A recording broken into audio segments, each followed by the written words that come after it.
So this is lecture number 5 of gravitation, and in this part we are going to study more about different types of projection.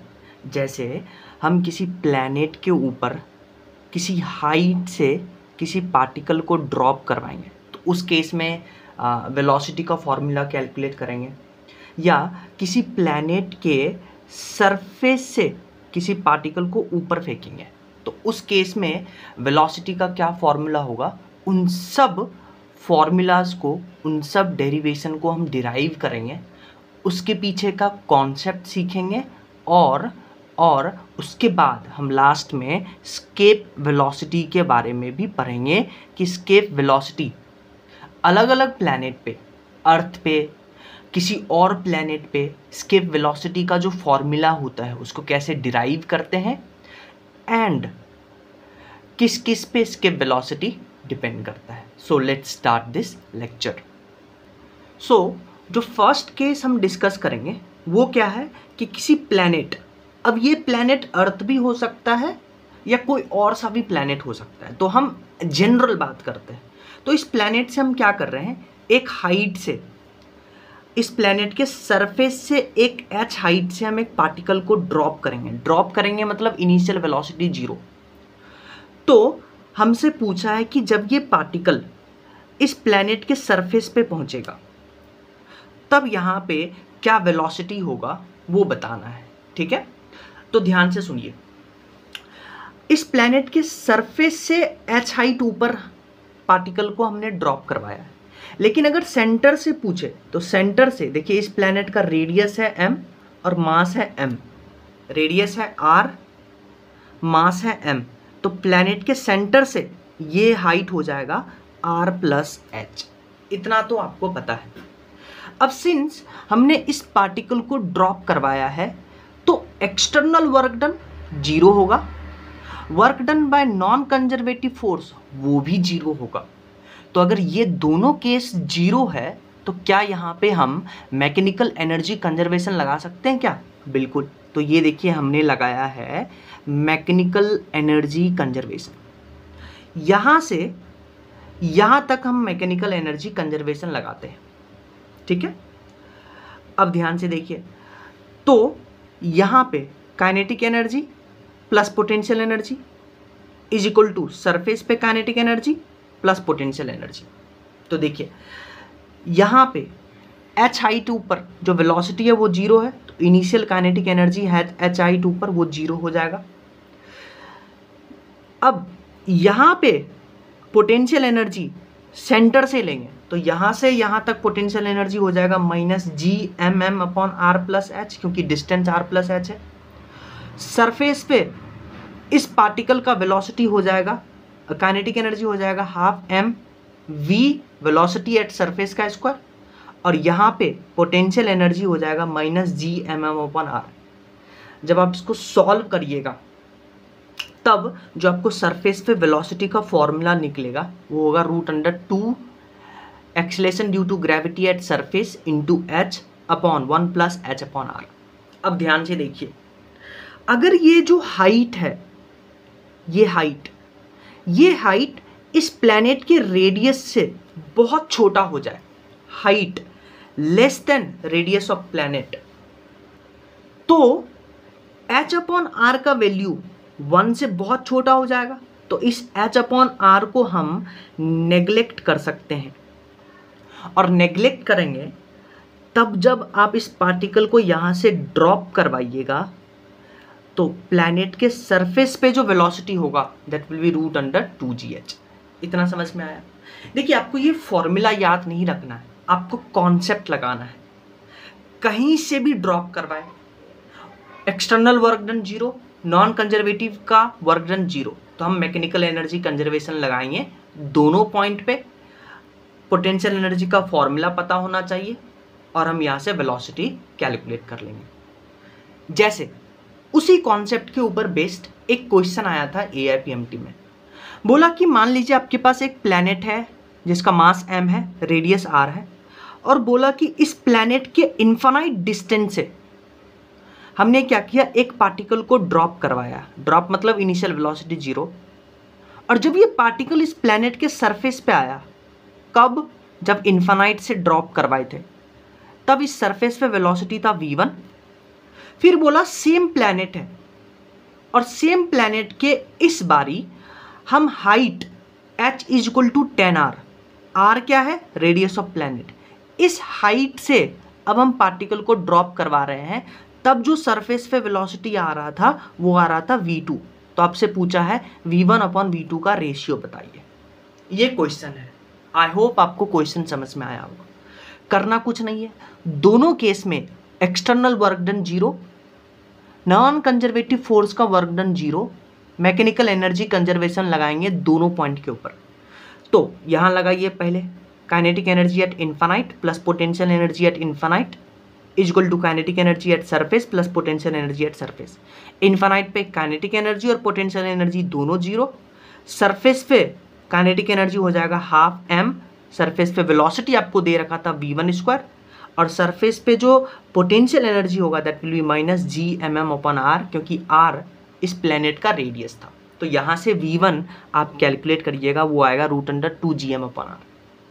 Similarly आप यहाँ इस दो point पे mechanical energy conservation लगाइए, kinetic energy at height h plus potential energy at height h is equal to kinetic energy at surface plus potential energy at surface. Kinetic energy तो यहाँ 0 होगा क्योंकि इनिशियल वेलोसिटी 0 था, क्योंकि हमने drop करवाया था पार्टिकल को। यहाँ पे पोटेंशियल एनर्जी क्या होगा? हाँ, सेंटर से कैलकुलेट करेंगे potential energy, that will be minus G M M upon, ये डिस्टेंस है r, ये टोटल डिस्टेंस है 10r, तो r plus 10r is equal to surface पे kinetic energy half m v2 का होल स्क्वायर, क्योंकि सरफेस पे वेलोसिटी था v2, minus G M M upon R. यहाँ से v2 आ जाएगा इतना। जब आप इस दोनों का रेशियो लीजिएगा तो आंसर आएगा √11 अपॉन 10। कॉन्सेप्ट समझ में आया? नेक्स्ट क्वेश्चन देखिए। इस क्वेश्चन में हम मल्टीपल क्वेश्चन को क्लब करेंगे और उस मल्टीपल क्वेश्चन में एक क्वेश्चन AIPMT में आया था। क्वेश्चन को पहले आप समझिए। क्वेश्चन में आपको बोला कि एक प्लैनेट है, प्लैनेट मतलब सॉलिड स्फीयर, और इस प्लैनेट में एक बेसिकली सुरंग बना हुआ है, यानी कि इस प्लैनेट को डिग करते करते हमने इसमें एक होल क्रिएट किया, एक सुरंग बनाया इस प्लैनेट में। ठीक है, इस प्लैनेट का रेडियस है r और मास है m, और आपसे बोला कि इनफाइनाइट डिस्टेंस से हम एक पार्टिकल को ड्रॉप करवाते हैं। ड्रॉप मतलब इनिशियल वेलोसिटी 0। तो आपसे पूछा है जब ये पार्टिकल इनफाइनाइट से ड्रॉप होकर के इस प्लैनेट के सरफेस पे आए, इसको हम पॉइंट A बुलाते हैं, तो यहाँ पे वेलोसिटी बताना है। जब इस प्लैनेट के B पॉइंट पे आए तो यहाँ पे वेलोसिटी बताना है। जब इस प्लैनेट के सेंटर पे पहुँचे, क्योंकि इस पूरे सुरंग में हम गिराए हैं एम करके, तो सेंटर पे जब पहुँचे तो सेंटर पे वेलोसिटी बताना है। ये जो पॉइंट आपको दिख रहा होगा डी पॉइंट क्या है? सेंटर से r/2 डिस्टेंस पे है, तो इस डी पॉइंट पे वेलोसिटी बताना है। और सरफेस से r/2 डिस्टेंस यानी ई पॉइंट पे आपको वेलोसिटी बताना है। तो टोटल कितना वेलोसिटी बताना है? 1, 2, 3, 4 एंड 5। ये 5 वेलोसिटी अलग अलग पॉइंट पे बताना है। कब? जब आप इनफाइनाइट से एक पार्टिकल को ड्रॉप करवाते हैं इस प्लैनेट के सुरंग में। ठीक है, अब आइए पहले हम ए पॉइंट पे वेलोसिटी कैलकुलेट करते हैं। फंडा बिल्कुल सेम है। क्या फंडा है? एक्सटर्नल वर्क डन 0 है, non conservative force work done नहीं है। तो आप क्या करिएगा, यहां से यहां तक जिस पॉइंट पे आपको वेलोसिटी निकालना है इनफाइनाइट से, वहां पे मैकेनिकल एनर्जी कंजर्वेशन लगाइए। तो यहां से यहां तक पहले मैकेनिकल एनर्जी कंजर्वेशन लगाएंगे। देखिए, आप कोई सा भी पॉइंट चूज करके वहां पे इनफाइनाइट पे kinetic energy plus potential energy दोनों 0 होगा। अब ए पॉइंट की बात करिए तो ए पॉइंट पे काइनेटिक एनर्जी हो जाएगा हाफ mva², और ए पॉइंट पे जो बेसिकली पोटेंशियल एनर्जी होगा, रेडियस है r, तो minus G M upon R, तो वेलोसिटी एट ए आ गया। अच्छा, वेलोसिटी ऑफ सी क्या है? सेंटर। और सिंस ये सॉलिड स्फीयर है, आपको पता है कि पोटेंशियल एनर्जी एट सेंटर वो होता है 3/2 पोटेंशियल एनर्जी एट सरफेस, ये आपको पता है। तो यही हम फंडा यूज करेंगे, यही AIPMT में आया था। तो करना क्या है, इन्फानाइट से सेंटर तक मैकेनिकल एनर्जी कॉन्जर्वेशन लगाइए। Kinetic energy at infinite plus potential energy at infinite is equal to kinetic energy at C plus potential energy at C। तो ये दोनों तो जीरो होगा, C पे kinetic energy half mvc square minus potential energy at C वो आ जाएगा 3/2 potential energy at surface, और सरफेस पे आपको पता है तो यहाँ से V एट सेंटर आ जाएगा। अच्छा, AIPMT में देखिए आंसर तो आपका ये निकलेगा √3gm/r, लेकिन ये आंसर नहीं था, आंसर एस्केप वेलोसिटी के टर्म्स में था। तो आपको पता है एस्केप वेलोसिटी क्या होता है, √2gm/r, ये फॉर्मूला होता है। तो इसके टर्म्स में पूछा था वेलोसिटी एट C, तो इस दोनों को कंपेयर कर लेंगे तो इसके वेलोसिटी के टर्म्स में आंसर आ जाएगा। अब अगर आपको पॉइंट B पे पूछे तो पॉइंट B का देखिए रेडियस है R, तो सिमिलरली हम यहाँ पे इन्फानाइट से पॉइंट B तक मैकेनिकल एनर्जी कॉन्जर्वेशन लगाएंगे। काइनेटिक एनर्जी ये दोनों तो जीरो होगा सब केस में, kinetic energy eight B half mvv के स्क्वायर हो जाएगा, और पोटेंशियल एनर्जी एट B वो A पॉइंट के ही बराबर आ जाएगा। ठीक है, तो यहाँ से वेलोसिटी एट B आ गया। अब देखिए अगर वेलोसिटी एट D पूछे जो कि अंदर वाला पॉइंट है, सेंटर से कितना डिस्टेंस पे, r/2 डिस्टेंस पे, तो आपको पता है, तो फिर आप क्या करिएगा, D पॉइंट पे निकालने के लिए मैकेनिकल एनर्जी कॉन्जर्वेशन लगाइएगा। ये दोनों तो जीरो, D पे kinetic energy half mvd square. अब यहाँ पे जो पोटेंशियल एनर्जी होगा, आपको पता है सॉलिड स्फीयर के अंदर वाले पॉइंट पे पोटेंशियल एनर्जी होता है -gmm/2r3 3r² माइनस r², ये फॉर्मूला है। यहाँ पे r के जगह पे आप r/2 रखिएगा। देखिए, पॉज करिए, इसको देखिए तो आपके पास आंसर आएगा। ठीक है, नेक्स्ट जो केस हम पढ़ेंगे वो क्या है कि किसी प्लैनेट के सरफेस से अगर हम एक पार्टिकल जिसका मास है स्मॉल m उसको फेंकते हैं v वेलोसिटी से, vs क्या है, सरफेस का वेलोसिटी, तो आपको बताना है कि जब वो hmax गया यानी कि मैक्सिमम हाइट पे गया, तो hmax कहने का मतलब फाइनल वेलोसिटी जीरो, तो आपको बताना है hmax का क्या वैल्यू होगा। तो सिमिलरली यहाँ पे भी सेम केस है, एक्सटर्नल वर्क डन जीरो है, नॉन कंजर्वेटिव फोर्स का वर्क डन जीरो है। तो सिमिलरली यहाँ पे आप क्या करिएगा, इस दो पॉइंट पे मैकेनिकल एनर्जी कॉन्जर्वेशन लगाइएगा। क्या लगाइएगा, kinetic energy at surface plus potential energy at surface is equal to kinetic energy at hmax plus potential energy of hmax। So simple, pause करिए और देखिए ध्यान से। तो देखिए काइनेटिक एनर्जी एट सरफेस क्या हो जाएगा, हाफ mvs स्क्वायर, क्योंकि वेलोसिटी एट सरफेस तब vs, यहाँ पे सरफेस पे पोटेंशियल एनर्जी हो जाएगा -gmm/r। कैपिटल M क्या है, इस प्लेनेट का मास, R क्या है, इस प्लेनेट का radius, is equal to hmax पे काइनेटिक एनर्जी कितना होगा, जीरो, क्योंकि hmax मतलब फाइनल वेलोसिटी जीरो, और पोटेंशियल एनर्जी एट hmax आपको पता है सेंटर से लेंगे तो वो आ जाएगा -gmm/r प्लस hmax। तो इसको जब आप सॉल्व करिएगा तो आपको hmax का वैल्यू आ जाएगा। फॉर्मूला याद नहीं करना है, सिर्फ कॉन्सेप्ट पकड़िए। दो पॉइंट के बीच में मैकेनिकल एनर्जी कॉन्जर्वेशन लगाइए, सॉल्व करिए, आपको आंसर मिलेगा। अब यहीं पे एक केस बनता है, केस सुनिए क्या है। हम क्या कर रहे थे, प्लैनेट के सरफेस से एक पार्टिकल को प्रोजेक्ट कर रहे थे। अगर क्या हो कि इस पार्टिकल को इतने वेलोसिटी से फेंक दे कि ये पार्टिकल किसी प्लैनेट के ग्रेविटी को ओवरकम कर जाए, यानी कि प्लैनेट के सरफेस से उस पार्टिकल को इतने स्पीड से फेंके हैं कि ये पार्टिकल क्या करे, इस प्लैनेट के ग्रेविटेशनल फील्ड को एस्केप कर जाए, तो उस वेलोसिटी को बुलाएंगे एस्केप वेलोसिटी। ठीक है, सो एस्केप वेलोसिटी क्या होगा, minimum required velocity to remove the particle from force field of planet is called escape velocity. अच्छा, अब ध्यान से सुनिए, अभी हम एस्केप वेलोसिटी का फॉर्मूला डिजाइन करेंगे। देखिए नॉर्मली जो आपको एस्केप वेलोसिटी का फॉर्मूला पता है v एस्केप, वो आपको पता है √2gm/r, पर ये जो फॉर्मूला है वो किसी भी प्लैनेट के सरफेस से है। अब क्या करेगा, आपको क्वेश्चन में सरफेस से नहीं पूछ करके किसी हाइट से एस्केप पूछ लिया, अर्थ प्लैनेट के सेंटर की तरफ जा करके यानी डिग करके, होल करके, बरो करके वहां से इसके वेलोसिटी पूछ लिया। तो अलग अलग केस में इसके वेलोसिटी का फॉर्मूला अलग अलग होता है। ये सरफेस का फॉर्मूला है।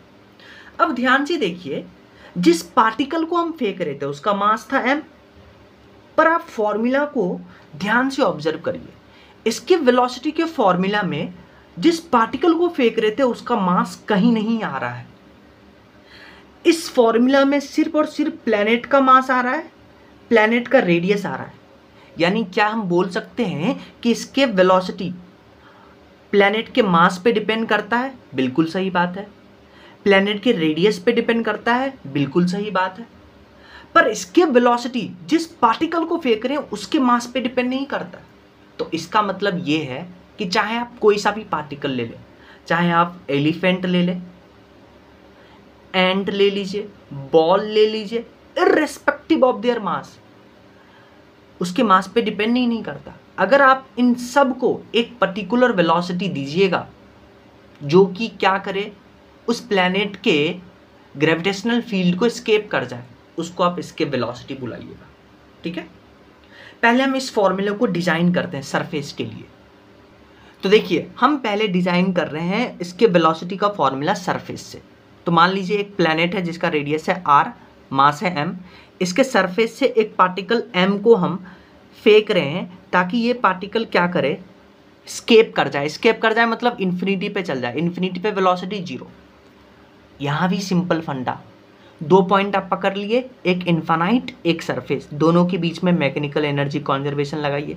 Kinetic energy at surface plus potential energy at surface equal to kinetic energy at infinite plus potential energy at infinite. Surface पे हाफ एम वी स्केप का स्क्वायर, क्योंकि इसको स्केप करा रहे हैं इसलिए स्केप का स्क्वायर, इसके वेलोसिटी। यहाँ पे potential energy minus G M upon R, infinite पे काइनेटिक एनर्जी पोटेंशियल एनर्जी दोनों 0। तो यहाँ से देखिए इसके वेलोसिटी आ गया √2 GM अपॉन आर। ये सरफेस पे है। m क्या है, मास ऑफ प्लैनेट, r क्या है, रेडियस ऑफ प्लैनेट।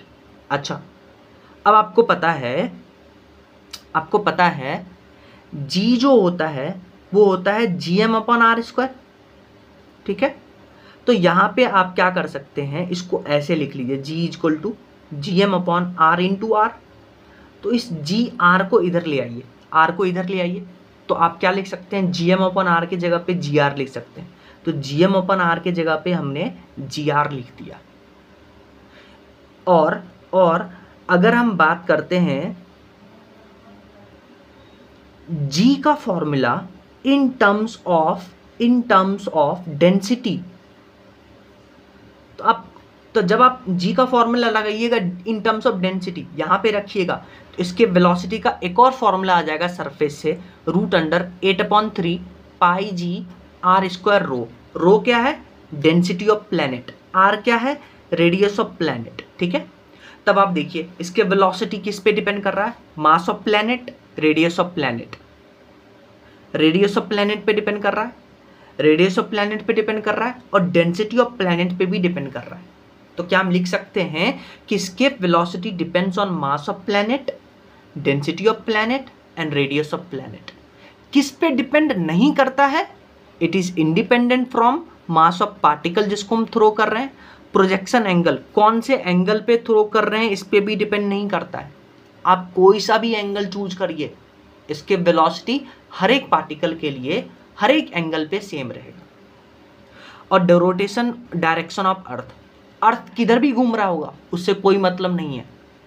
ठीक है, तो it is independent from these 3 terms. और ये फॉर्मूला आपको अलग अलग केस में याद होना चाहिए।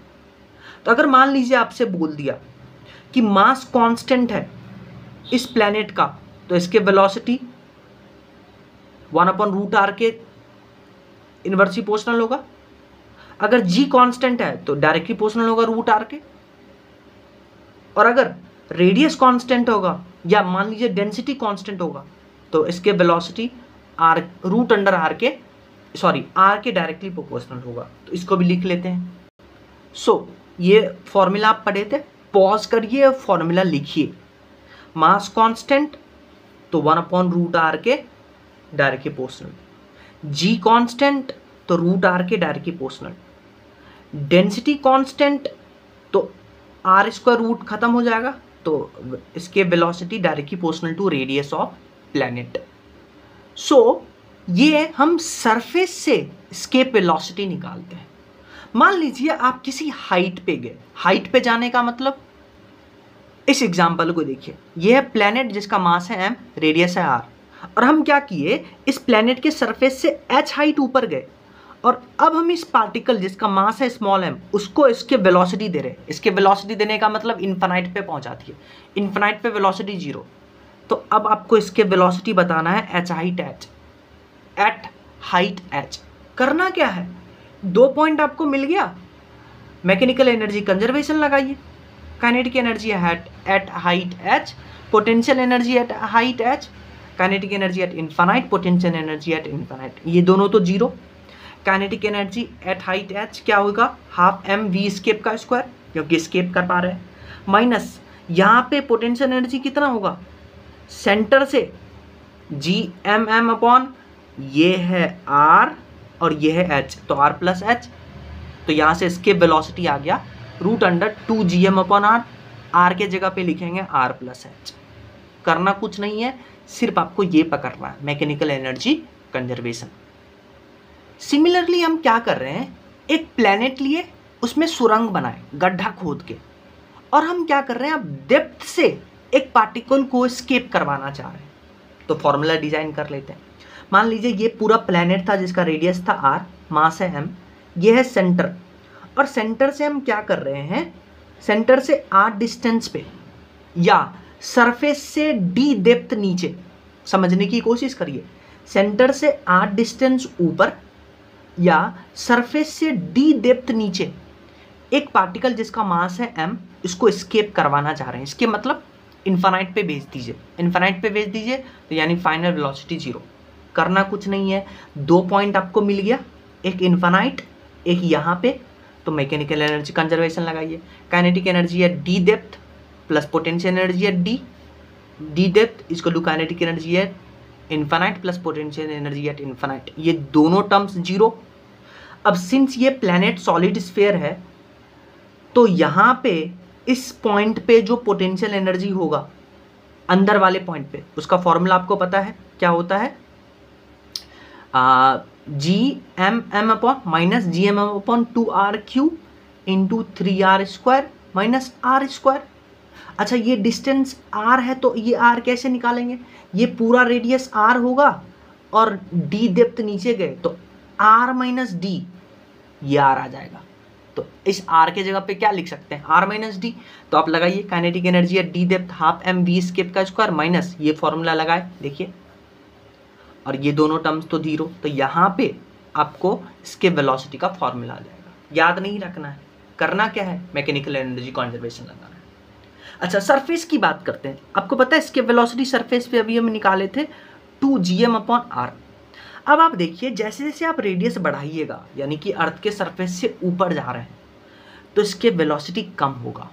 कहने का क्या मतलब है, मान लीजिए एक प्लैनेट है जिसका मास है m, रेडियस है r, और 3 पॉइंट हम चूज कर रहे हैं। एक तो प्लैनेट के अंदर वाला A पॉइंट, प्लैनेट के सरफेस वाला B पॉइंट, प्लैनेट से बाहर C पॉइंट। आपको बताना है कि इसके वेलोसिटी का यहाँ पे क्या रिलेशन होगा। रिलेशन कहने का मतलब कहाँ ज़्यादा, कहाँ कम, कहाँ सबसे कम। तो जैसे जैसे आप सरफेस से ऊपर जाइएगा इसके वेलोसिटी कम होगा, सेंटर पे इसके वेलोसिटी मैक्सिमम होगा, और जैसे जैसे आप ऊपर जाइएगा इसके वेलोसिटी कम होते जाएगा। तो बताइए इसके वेलोसिटी सबसे कम कहाँ, C पर, सबसे ज़्यादा कहाँ, सेंटर पे, जैसे जैसे ऊपर जाइएगा कम होते जाएगा, तो सबसे ज़्यादा A पर, फिर B पर, फिर C पर। तो सबसे ज़्यादा इसके वेलोसिटी A पर, फिर B पर, फिर C पर, क्योंकि A सेंटर के पास है और B सरफेस पे है, C बाहर है। तो जितना ऊपर जाओ इसके वेलोसिटी कम होगा, अर्थ के सेंटर की तरफ जाओ इसके वेलोसिटी बढ़ेगा। ये कॉन्सेप्ट याद रखिएगा। अच्छा अभी अभी आपने सरफेस से इसके वेलोसिटी का फॉर्मूला डिजाइन किया था। तो हम बात कर रहे हैं अर्थ, मून और जुपिटर के केस में सरफेस से इसके वेलोसिटी का। जब हम यहाँ पे मास ऑफ अर्थ रखिएगा, mass of Jupiter, radius of Jupiter रखिएगा तो उसका एक वैल्यू आता है। वो क्या है? सरफेस से अर्थ के लिए इसके वेलोसिटी होता है 11.2 किलोमीटर पर सेकेंड, मून के लिए होता है 2.3 किलोमीटर पर सेकेंड एंड जुपिटर के लिए होता है 54 किलोमीटर पर सेकेंड। सो ये डाटा आपको याद होना चाहिए। और ये तो भी हम पढ़ के आए हैं कि जितना ऊपर जाओगे उतना कम इसके वेलोसिटी होगा। अब ये जो सेक्शन है ये हम पहले भी पढ़ के आ चुके हैं। कहाँ पे? हाँ, काइनेटिक थ्योरी ऑफ गैसेस में। यहाँ जल्दी से बात करते हैं। बात क्या है कि atmosphere present on earth but not on moon because RMS velocity of gas molecule at surface of moon is more than इसके वेलोसिटी ऑफ मून। कहने का मतलब क्या है कि अर्थ पे एटमॉस्फेयर प्रेजेंट है, क्योंकि अर्थ पे जो गैस है उसका जो वी आरएमएस है वो लेस देन वी एस्केप है, तभी तो अर्थ पे एटमॉस्फेयर प्रेजेंट है। लेकिन मून की बात करते हैं तो मून पे जो गैस है उसका वी आरएमएस वो ग्रेटर देन वी एस्केप है, इसलिए सारा गैस उड़ गया मून से, तो वहाँ एटमॉस्फेयर नहीं है। तो वही पॉइंट बोल रहा है। अच्छा, एक टर्म होता है एस्केप टेम्परेचर। एस्केप टेम्परेचर क्या होता है? Minimum temperature of planet eight which gases escape from planet is called escape temperature. मतलब एक प्लैनेट का एक मिनिमम टेम्परेचर जिससे कि क्या हो, इस प्लैनेट से सारा गैस एस्केप कर जाए। देखिए, आपको पता है कि किसी प्लैनेट पे जो गैस होता है उसका जो आरएमएस वेलोसिटी होता है उसका फॉर्मूला होता है √3 RT अपॉन मॉलिक्यूलर वेट। जैसे जैसे आप टेम्परेचर बढ़ाइएगा वी आरएमएस बढ़ेगा, और टेम्परेचर बढ़ाते गए एक वक्त आएगा वी आरएमएस इतना बढ़ जाएगा कि इसके वेलोसिटी को क्रॉस कर जाएगा, तो सारा गैस उड़ जाएगा। तो वही एस्केप टेम्परेचर होता है, minimum temperature of planet eight which gases escape from planet is called escape temperature. ठीक है, तो टेम्परेचर बढ़ाइएगा तो वी आरएमएस बढ़ेगा, और वी आरएमएस अगर इसके वेलोसिटी से ग्रेटर देन या इक्वल हो गया तो गैस एस्केप कर जाएगा। तो देखिए यहाँ से वी आरएमएस क्या होता है √3 RT upon molecular weight, this should be greater than equal to V escape. तो यहाँ से टेम्परेचर आ जाएगा greater than equal to V escape. जब आप इसको इधर लेके आइएगा तो टेम्परेचर वो मिनिमम टेम्परेचर जिससे कि गैस एस्केप कर जाएगा, that will be greater than equal to molecular weight of that gas divided by 3 into gas constant into V escape का स्क्वायर।